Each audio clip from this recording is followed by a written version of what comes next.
नमस्कार, जोहार। आप देख रहे हैं झारखंड स्वतंत्र खबर। हमारे साथ युवा नेता, सामाजिक कार्यकर्ता अमरनाथ लखा हैं और हम लोग आज बात करेंगे कि पूर्व मुख्यमंत्री रघुवर दास का एक बयान आया था कि झारखंड में एक और हुल की ज़रूरत है।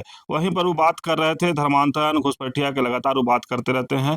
तो हम जानेंगे कि एकाएक रघुवर दास घुसपैठिया, धर्मांतरण या एक हुल के की ज़रूरत क्यों, ऐसा एक बयान क्यों दे रहे हैं? जोहार। जोहार जोहार। रघुवर दास के बयान को आप कैसे देखते हैं? वो एक राजनीतिक बयान है उनका और कुछ नहीं है। उनको आदिवासियों से कोई लेना देना नहीं है। उनका 5 साल का कार्यकाल हम लोग देखे नहीं क्या किए। जितना आदिवासी के खिलाफ काम हो सकता था हर काम वो करने का कोशिश किए। हुँ, इसलिए तो उनको मार के भगाए यहाँ से। छत्तीसगढ़ या वापस जाओ का नारा हम ही लोग दिए थे हुँ, और उनको 2019 में सत्ता से हम लोग दूर भी करने का काम किए। तो ठीक। आज अगर वो आदमी हमको बोलेगा कि हम आपका हितैषी हैं तो हुँ, वो तो किसी एंगल से लगता नहीं है हितैषी, बस राजनीति के लिए वो बयानबाजी कर रहे हैं। और जहाँ तक बात है घुसपैठिया वाला, हुँ, मैं पहले भी कई बार बोल चुका हूँ। निशिकांत दुबे जी तो शांत ही हो गए उसके बाद। हुँ, रघुवर दास जी को भी कह रहा हूँ आपके माध्यम से, बार बार यहाँ के गला फाड़ने का जरूरत नहीं है। हुँ, घुसपैठिया वाला मुद्दा में कुछ करना है अगर आपको, तो जाके बॉर्डर को सील कीजिए। आपके हाथ में है, केंद्र सरकार के हाथ में है, गृह मंत्री जी के हाथ में है, रक्षा मंत्री जी के हाथ में है। हुँ, झूठ मूठ का यहाँ के राजनीति मत कीजिए। आपके पास एनआईए है, आपके पास सीबीआई है, आपके पास ईडी है, आपके पास तरह तरह का संस्था है, रॉ है, सब कुछ है। आप पता करवाइए झारखंड का कौन कौन सा गली में घुस के बांग्लादेशी लोग रह रहे हैं, उनको उठा के फेंकिए बाहर, डिटेंशन कैंप में डालिए। केंद्र का सरकार कर सकता है, सारे एजेंसियां हैं, सारा ताकत है उनके पास। हुँ। क्यों नहीं करते हैं? करने धरने का कुछ काम करेंगे नहीं, बस केवल राजनीति करेंगे। तो इनका यही हमेशा से रहा है, काम कुछ नहीं करेंगे, राजनीति करेंगे बस। धर्मांतरण पर बोले हैं कि कानून का खुलेआम अनदेखी हो रही है। आरोप राज्य सरकार पर लगाएँ कि बांग्लादेशी घुसपैठ और धर्मांतरण के संरक्षण दे रही है राज्य सरकार।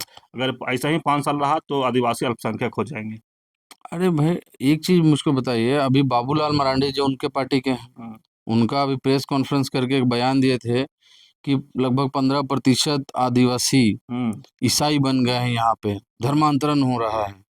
2011 का जो सेंसस रिपोर्ट है, हुँ, जनगणना रिपोर्ट, उसका हवाला देते हुए बताएं।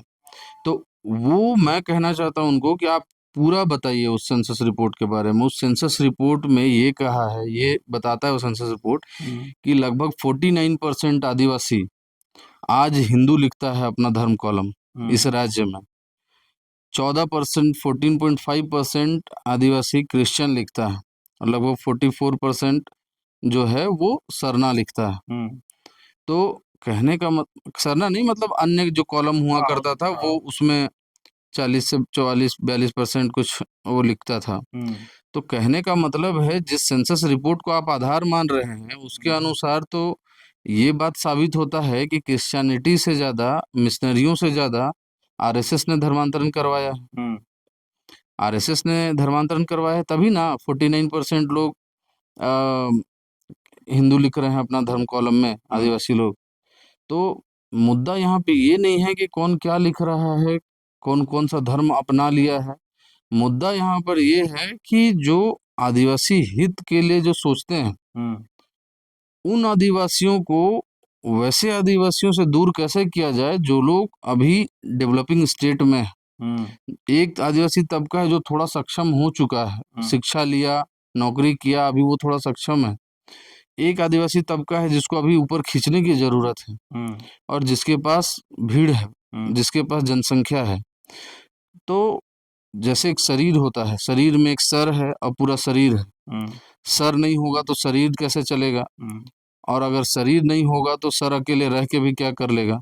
लेकिन दोनों मिल जाए हुँ, तो बहुत कुछ कर लेते हैं। तो उसी तरह सरना ईसाई दोनों मिल के इस राज्य को बचाने के लिए, अपना जल जंगल जमीन को बचाने के लिए लड़े हैं, लड़ के बचाए भी हैं और बहुत ताकतवर भी हैं एक साथ।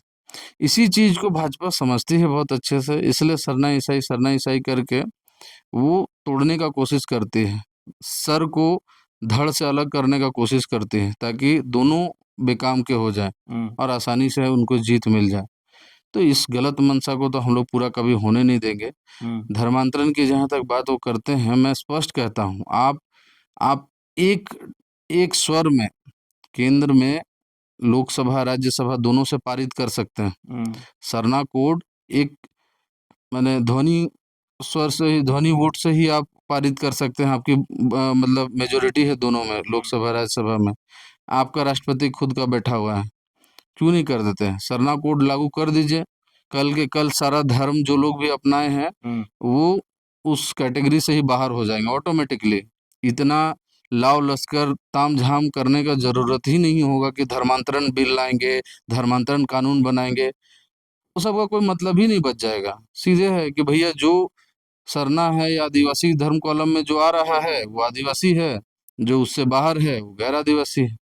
तो जो बाकी लोग जो भी धर्म को माने, चाहे मान लीजिए हम ही दूसरे धर्म को मान रहे तो हम गैर आदिवासी हो जाएंगे।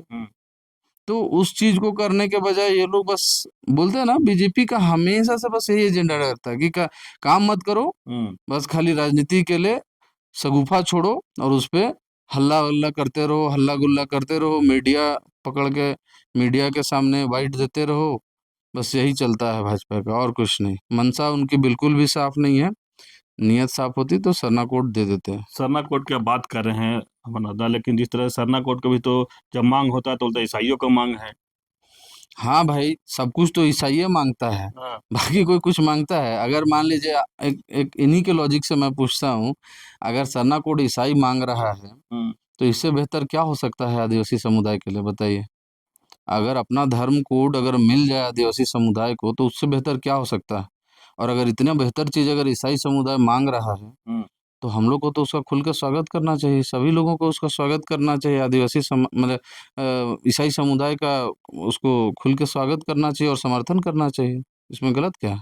रघुवर दास राज्यपाल थे उड़ीसा का, हम्म वहां से इस्तीफा दे करके फिर झारखंड में आने का और फिर राजनीतिक में सक्रिय हो जाना और इस तरह के बयान देना, धर्मांतरण, घुसपैठिया, आदिवासी अल्पसंख्यक हो जाएंगे, राज्य सरकार को दोषी ठहराना, इसको फिर कैसे देख रहे हैं आप? या फिर सत्ता में आने का इनका लग रहा है कि इस बयान से आ जाएंगे? ये एकदम वैसा ही है, ठीक वैसा ही है जैसे कोई सीनियर प्लेयर जब क्रिकेट टीम से थोड़ा रेस्ट लेने के लिए बाहर चला जाता है या किसी कारण से चोटिल होके बाहर रहता है टीम से बाहर, और जो दूसरे प्लेयर्स हैं वो लोग एक के बाद एक आते हैं, कोशिश करते हैं और कुछ उखाड़ नहीं पाते हैं, तब लास्ट में टीम को लगता है, मैनेजमेंट को लगता है कि नहीं नहीं, उसी सीनियर प्लेयर को वापस बुलाया जाए। भले वो रिटायर हर्ट होके गया था, पर उसका एक छवि है, उसका ऑरा है, वो कुछ ना कुछ कमाल दिखाई देगा, क्योंकि बाकी लोग तो फिसड्डी साबित हो ही चुके हैं, जितने भी दिग्गज थे। तो भाजपा में भी बस वैसे ही चल रहा है। यहाँ पे बाबूलाल मरांडी, चंपई सोरेन, गीता कोड़ा, मधु कोड़ा, जितने भी थे सबको ट्राई कर लिया। सुदेश महतो भी उनको साथ में अलायंस करके सब के सब फिसड्डी साबित हो गए, दो दो बार फिसड्डी साबित हो गए। तो अब इनके पास कोई ऑप्शन नहीं बचा है। तो अब फिर वही बात है कि कोई नहीं से कुछ सही, वापस उसको बुला के लाए। लेकिन एक चीज और स्पष्ट करना चाहते हैं कि बीजेपी पार्टी को नहीं मालूम है ये बात कि जितना लोग यहाँ पे बाबूलाल मरांडी से नफरत करते हैं, उसका 10 गुना ज्यादा नफरत उससे करते हैं, रघुवर दास जी से। तो ये भी स्ट्रैटेजी इनका गलत गया है और इसका भी उनको नुकसान ही होगा। मैंने आप बोले कि 10 गुना ज्यादा लोग नफरत, क्यों ऐसा क्या कर दिया कि 10 गुना ज्यादा बाबूलाल जी से, रघुवर से लोग नफरत करते हैं? देखिए, रघुवर दास जी जब सत्ता में थे तो ऐसा कोई भी काम नहीं छोड़े थे आदिवासी दमन और विनाश के लिए जो हो सकता, हर कुछ, चाहे वो सीएनटी में संशोधन करने की बात हो, एसपीटी में संशोधन करने की बात हो, चाहे आपका भूमि अधिग्रहण भी जो 2015 संशोधन हो के आया, उन्हीं के समय में आया। भले वो केंद्र से आया, उसके बाद राज्य ने उसको यहाँ पे इम्प्लीमेंट किया, काफी विरोध हुआ था, उसके बावजूद यहाँ पे जबरदस्ती उसको किया। रिजर्वेशन यहाँ पे जेपीएससी जेएसएससी के एग्जाम में पीटी में रिजर्वेशन देना बंद कर दिया। उसी समय ये उसी जो 5 साल का इनका कार्यकाल था 14 से 19 का, उसी बीच में ये सब सब हुआ। उसके बाद एक बेकार सा स्थानीय नीति बना के लाए, जिसमें वो कह रहे हैं कि 30 साल से जो यहाँ रह रहा है वो स्थानीय है। उसमें बहुत लोग कंफ्यूज हो रहे थे कि नहीं, वो लाए हैं 1985 का कट ऑफ, लेकिन वो कट ऑफ नहीं है। जब आप ड्राफ्ट को उसको बिल को पढ़िएगा तो आप देखिएगा उसमें लिखा हो जो 30 साल से रह रहा है। मतलब अगर 2030 में आपका स्थानीयता देखा जाएगा तो आपको देखा जाएगा कि अब 2000 ईस्वी में यहाँ पे रहते थे कि नहीं, 1985 नहीं देखा जाएगा। तो रघुवर दास जी जिस लेवल का बुड़बक आदिवासी समाज को समझ के वो काम किए थे, बहुत तरह तरह का उल्टा पुल्टा लैंड बैंक बना के सारा का सारा जमीन को रख दिया लैंड बैंक में, ओपन टू ऑल कर दिया, पूरा दुनिया वहाँ पे गूगल में खोल रहा है मैप, वहाँ पे झार भूमि में देख रहा है कि हाँ भैया ये वाला भूभाग हमको अच्छा लग रहा है, यहाँ हमको दे दो। आप वहाँ पे देख रहे हैं वहाँ पे कितना लोग रह रहा है, उनका विस्थापन का क्या होगा, उनका गांव घर का क्या होगा। और बहुत सारा लोग बोलता है कि आदिवासी विकास विरोधी है, जमीन देना नहीं चाहता है, फलाना ठिकाना। हम बस इतना ही कहना चाहते हैं, एक पावर प्लांट लगाने के लिए 100-200 एकड़ का जरूरत पड़ता है। मैंने बहुत मैक्सिमम तो उतना सफिशियंट है, अगर 2 मेगाटन 3 मेगाटन का अगर ये किया जाए तो, पावर प्लांट लगाया जाए तो, मेगावाट सॉरी टन बोल रहे, तो हम कहते हैं कि उतना जमीन शहर का ही खाली करवा दो ना, गांव का ही आदमी का जमीन काहे खाली करवाते हो हमेशा।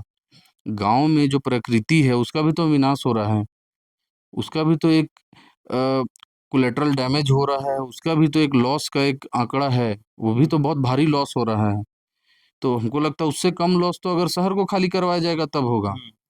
तो जो आदमी बोलता है कि आदिवासी लोग विकास विरोधी जमीन नहीं देना चाहता है, हम कहते हैं सरकार उनका एरिया में प्रोजेक्ट लेके जाए, बोले कि चलो भैया हरमू का पूरा एरिया खाली करो, यहाँ पावर प्लांट लगाएंगे।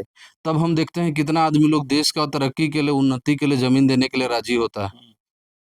हाँ, विकास के लिए वो कितना तत्पर है। हाँ, अभी जब आदिवासी का जमीन लेता है सरकार तो ये लोग बोलता है कि हम विकासशील हैं, विकास के लिए हम जमीन माने लेना चाहिए, आदिवासी लोगों को देना चाहिए। और जब इनका खुद का आंगन जब उठाने का बात आएगा तो नाच नचाने लगेगा ये लोग।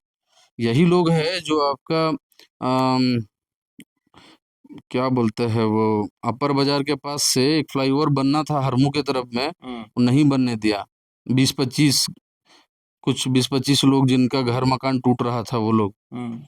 तो हम कहते हैं क्या वहाँ पे विकास काम नहीं हो रहा था, काहे रुकवा दिया। आदिवासी का जमीन होगा तो फोर्स लगा के उठा लीजिए, हटा दीजिए, वहाँ पे विकास का कार्य है। और जब आपका घर टूट रहा है तो विनाश हो जा रहा है। तो यही डबल स्टैंडर्ड लोगों को खत्म करना पड़ेगा, सबको समान रूप से देखना होगा। हम कहते हैं आदिवासी समाज कभी विकास के लिए जमीन देने से पीछे नहीं हटा है।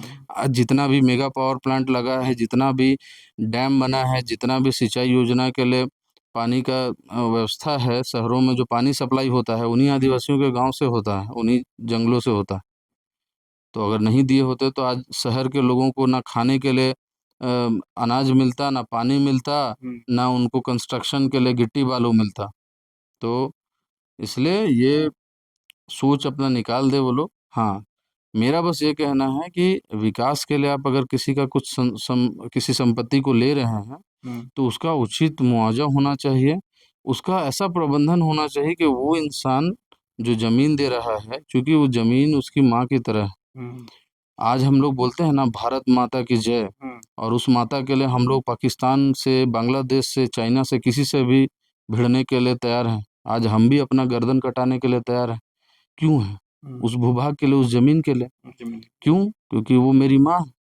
तो जब आदिवासी भी उस जमीन को अपनी माँ की तरह मानता है और उसकी सेवा करता है अपने पूरे जीवन भर, पूरे उसके कैस पुरखों से उसको पूजा करता आ रहा है, उसको माँ की तरह उसको सेवा करता आ रहा है, और उसके बाद अचानक बोलते हैं कि हटो यहाँ से, तो क्या उसको तकलीफ नहीं होता होगा? तो उस नज़रिए से भी लोग जाके इस चीज़ को देखें और समझें आदिवासियों का दर्द। मैं बस इतना ही कहूँगा।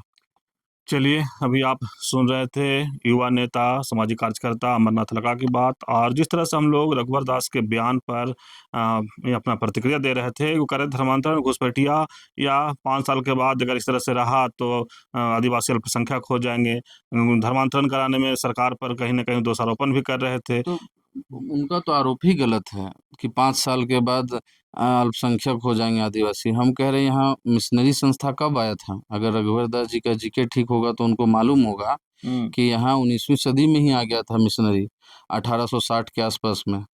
उस हिसाब से आप देखेंगे तो लगभग 250-300 साल से यहाँ पे मिशनरी संस्था है, लेकिन मात्र 15% लोगों को कन्वर्ट माने 15% लोग कन्वर्ट होके ईसाई बने। इसका तो साफ-साफ मतलब यही समझ में मुझको आता है कि कोई ज़ोर-ज़बरदस्ती से यहाँ ईसाई नहीं बना है, अपने स्वेच्छा से बना है। क्योंकि ज़ोर-ज़बरदस्ती से बनाने के लिए 300 साल बहुत काफ़ी होता है पूरे के पूरे क्षेत्र को आदिवासी से ईसाई बनाने के लिए। तो जब 300 साल में 15% बना है, जब म कहने का मतलब जब 300 साल में वो नहीं बना पाया वो लोग, नहीं बना लोग, तो ये कैसे कह दे रहा है कि 5 साल में यहाँ पे आदिवासी का मेजॉरिटी तबका क्रिश्चियन बन जाएगा, धर्मांतरित हो जाएगा और यहाँ पे माइनॉरिटी में आ जाएगा आदिवासी। ये तो बस सिर्फ़ बरगलाने के लिए है, लोगों को बेवकूफ़ बनाने के लिए बयान है, बस और कुछ नहीं। चलिए, अमरनाथ जी की बात आप सुन रहे हैं। ये कह रहे हैं कि जिस तरह से रघुवर दास का बयान है, वो कहीं न कहीं राजनीतिक बयान मान रहे हैं उसको, और जिस तरह से कह रहे हैं कि वो पूर्व राज्यपाल वहाँ राज्यपाल थे, अब वहाँ से आ गए हैं, तो अब चाहते हैं कि एक बार फिर झारखंड के राजनीति में अपना ये करें, और वहीं पर बाबूलाल मांडी, चंपाई सोरेन और मधु कोड़ार, गीता कोड़ार, तमाम जो या पूर्व मंत्री पहले से भी पूर्व मुख्यमंत्री जो वहाँ हैं, उनको भी कहीं न कहीं डैमेज करने की बात ये कह रहे हैं कि जो राजनीतिक जो है, वो चाह रहे हैं कि इन लोग जो पूर्व मुख्य म मंत्री हैं, जैसे बाबूलाल मांडी को ही कमज़ोर दिखाने की कोशिश कर रहे हैं। तो ये कह रहे हैं कि जिस तरह से आदिवासियों को विकास विरोधी भी कहा जाता है, उस पर ये बात अपना रखे, कहे कि जब अपना को आंगन जब उठाने की बात आता है, तो लोग को देख पता चलेगा कि किस तरह से आदिवासियों को विकास विरोधी कहते हैं। लेकिन जिस तरह से लगातार कह रहे हैं कि अगर धर्मांतरण की बात कर रहे हैं, तो इतना सालों से अगर 15% भी अगर आदिवासी ईसाई नहीं हो पाए ठीक से, तो ये लगता है कि ज़ोर-ज़बरदस्ती नहीं किया गया था लोगों के साथ, जो इच्छा से हुए हैं, वो धर्मांतरण किए हैं। लेकिन उनका कहना है कि 5 साल में 4 साल, 5 साल में अल्पसंख्यक हुए, तो ये कहीं न कहीं उनका कह रहे हैं कि उनका बात बेतुका लगता है। तो इस तरह की खबर को देखने के लिए आप झारखंड स्वतंत्र खबर जुड़े रहिए। जोहार, नमस्कार।